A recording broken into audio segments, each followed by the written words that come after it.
Hello everyone and welcome to another episode of my wedding planning series. Today we are talking about how to find the perfect wedding gown for your body type.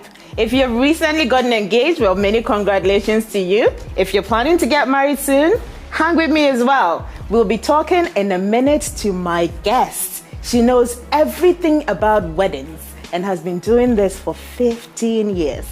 Hang with me. So my guest is Ruby Anoma.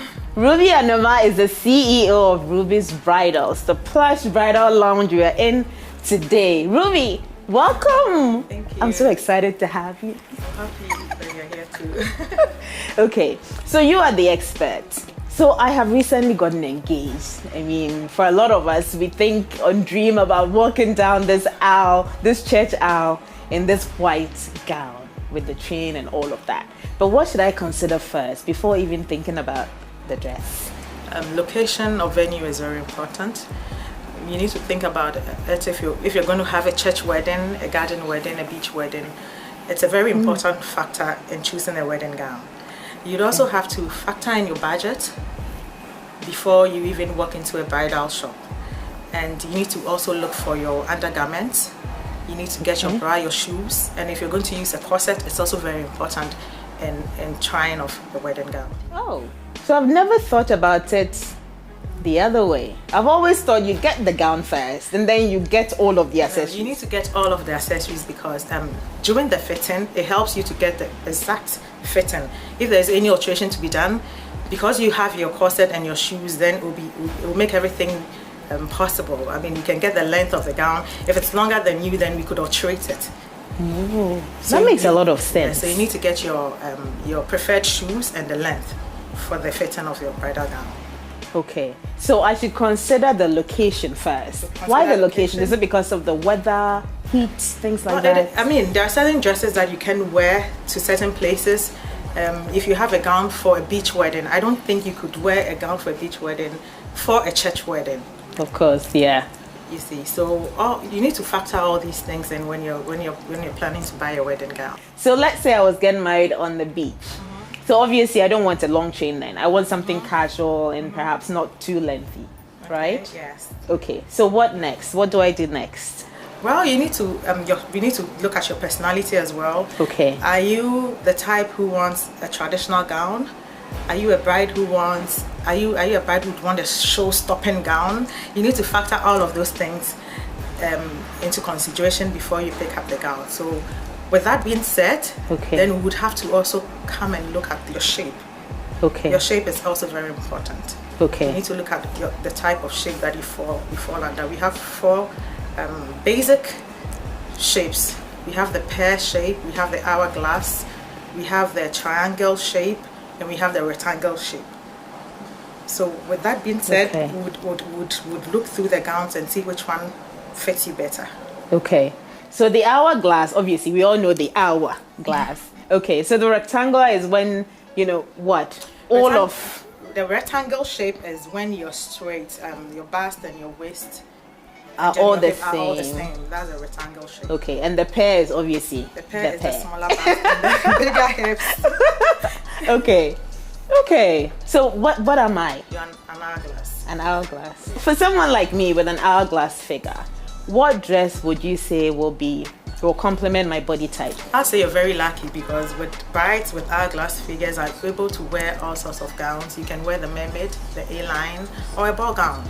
Okay. So you don't really have a problem with choosing gowns because your shape allows you to wear just about anything. So if I was a pear shape, and by pear we're talking about the fruit, right? It's like the pear fruit. Yes. So, you know, with the big hips and the smaller bust. Defined waist and then larger hips. Okay, so smaller bust, defined waist, and larger hips. Or broader hips. Yes. Okay, so what kind of dress would I want to consider if I had that body type? I think it would have to depend on the bride. It's a personal decision. If you want to show off your assets and your shape and everything, then you'd want to go for a mermaid gown. But if you're trying to cover it up, then a ball gown is the best gown to go for.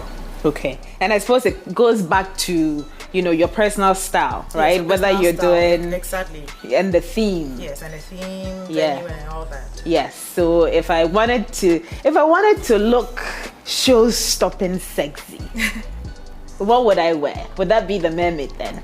Well, it also depends on your shape as well. So Okay. if you wear a pear shape, you could go for a mermaid and then or a trumpet gown. Which one is a trumpet? The trumpet gown fits from the bust to the waist, the contours from the waist to the hip, and then it flares up from the waist to the hem.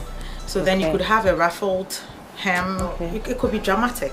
Okay. From the hip to the hem. What other? So the rectangle. So the rectangle is when your bust, your waist, and the hip. Why am I holding my shoulders? Your bust. No, you can say shoulders. So from your shoulders Don't mind me. to the hip, to the waist, and then to the hip is all the same. The same. Have the same measurements for all. Okay. So what would be the most flattering gown? A ball gown.